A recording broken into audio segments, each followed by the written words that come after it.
一路过关斩将，表现不俗。那么从这次整个这两人的打法还是存在明显的差异。我们都知道，许昕是左手，哪怕有路多也被他冲一两个都没关系，他就偶尔有一下这种冲的。你看，但是你给他反一手，临场为许昕指挥的是陈启，为樊振东指挥的是王浩。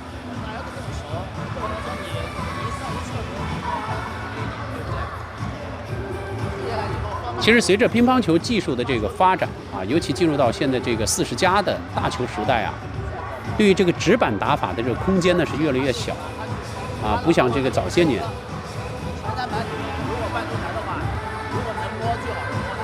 那么在许昕之后啊，虽然我们国家队当中也有几位男队的直板选手，但是他们都没有鲜明的特点，都无法达到许昕的高度。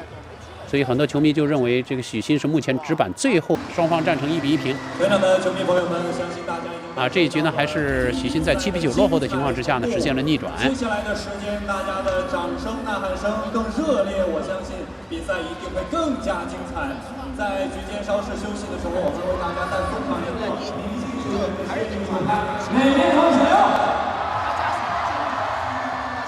好，我看到了，我就非常感啊。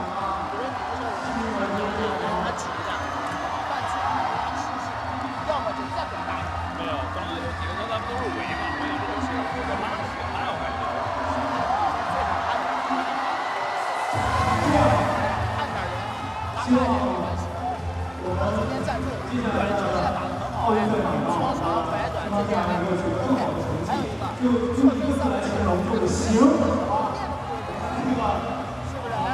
往直线吧，不要拉太大，还要拉形式的这个好吧，重点形式上的打法，明白吧？加油啊！对，我们送给拿那个4板的朋友，好。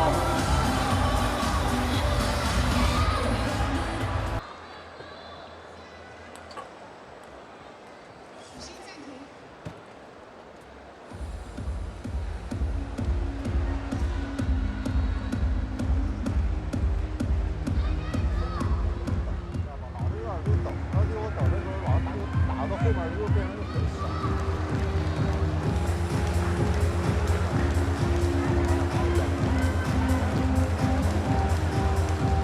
当你呢？你哪？人家班上，他发我班上，我就发我班上，赚不赚？行，你自己一套班，我给你一套班。这个球如果他发球比较好摆，没事，反正他要肯定多没事。他侧旋肯定没事，他双转，他发80万肯定没，他发我正转。你猜他鸡蛋没发正转是吧？那肯定发中间侧旋。行，你自己看，好吧？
组合呢是输给了孙颖莎、王曼玉。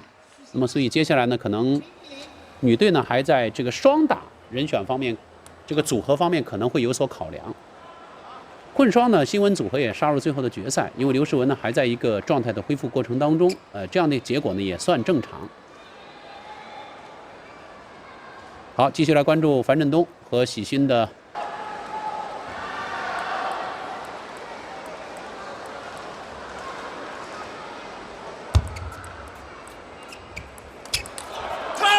漂亮，11比9，正手爆冲。本来这一局呢一度啊，许昕还比较艰难，但是在关键时刻啊，不利局面之下呢，许昕这个反手突然发力了，就是他的反手连得了4分，再加上之前拿到局点那1分这个高级球。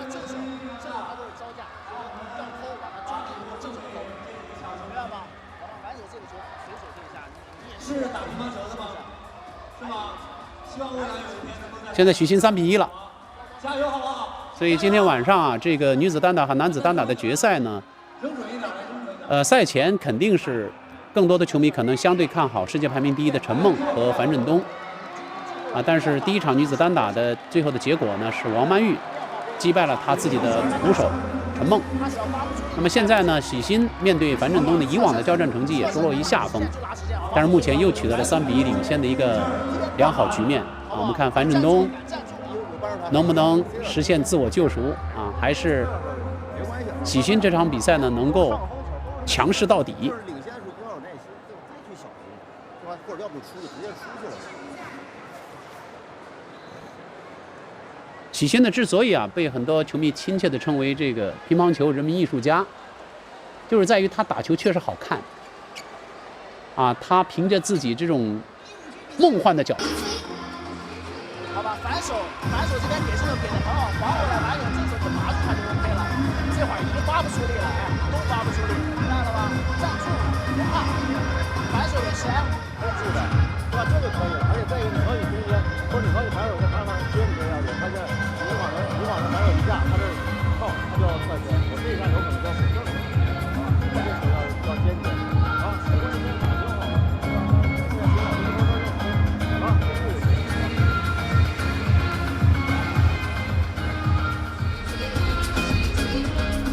刚才的第5局啊，对于樊振东来说呢，着实不易啊，因为许昕呢正是手感火热，希望接下来的比赛能更加精彩，好吗？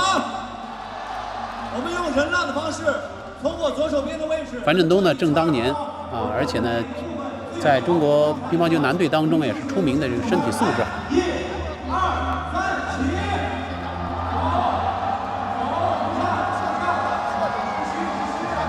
就现在就是第7局，还是许昕必须要做到以巧取胜啊，有的时候呢要控制取胜。如果单纯的硬刚啊，这个对许昕来讲呢并不容易。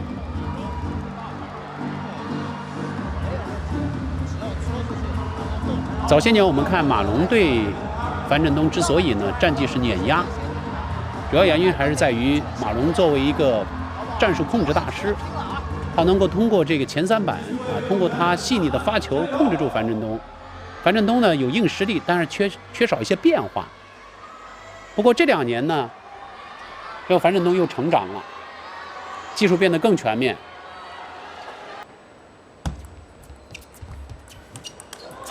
好球，太漂亮！这个就是我们看，就是樊振东他的反手体系啊，是当之无愧现在天下第一。你看这一板，佳丽的快丝，